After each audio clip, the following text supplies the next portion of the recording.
La méthodologie Act One repose sur 3 étapes. La question, l'idée, l'action.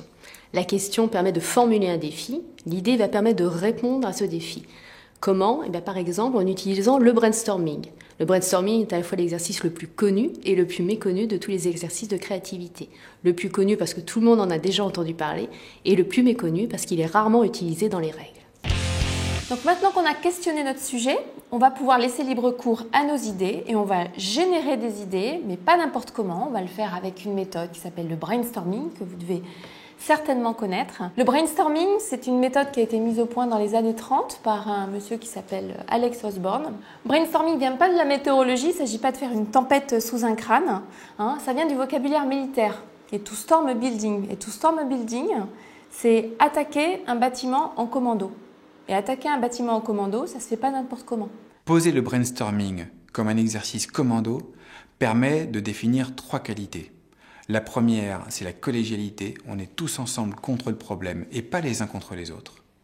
La seconde, c'est le sens de l'urgence. Notre temps est précieux. Et la troisième, c'est la discipline. Pour la discipline, nous avons 5 règles que nous résumons par l'acronyme IDEAL.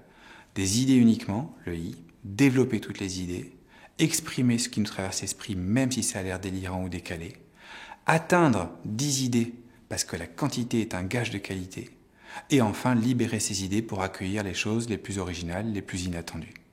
Il arrive qu'on nous dise « oui mais des idées uniquement, c'est quoi une idée ?» Une idée, c'est tout simplement une réponse à la question que l'on est en train de se poser. Donc comment faire en sorte que tous nos collaborateurs aient envie de participer à l'avenir de l'entreprise. On va donner des idées les uns après les autres et on va essayer d'en donner beaucoup, un maximum d'idées et surtout de rebondir sur une idée donnée par l'un des participants. Quand on anime un brainstorming, on fait très attention à avoir des idées concrètes.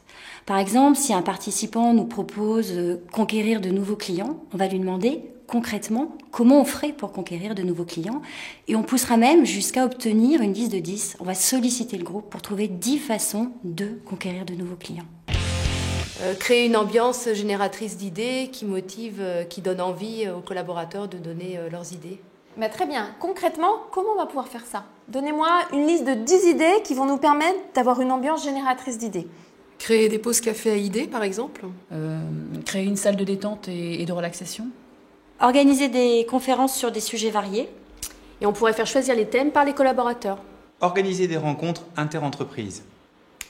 Allez, il m'en manque. On n'en a plus que 2. L'animateur propose des méthodes de participants, par exemple sur le brainstorming idéal, mais il a aussi ses propres méthodes, et notamment la combinaison.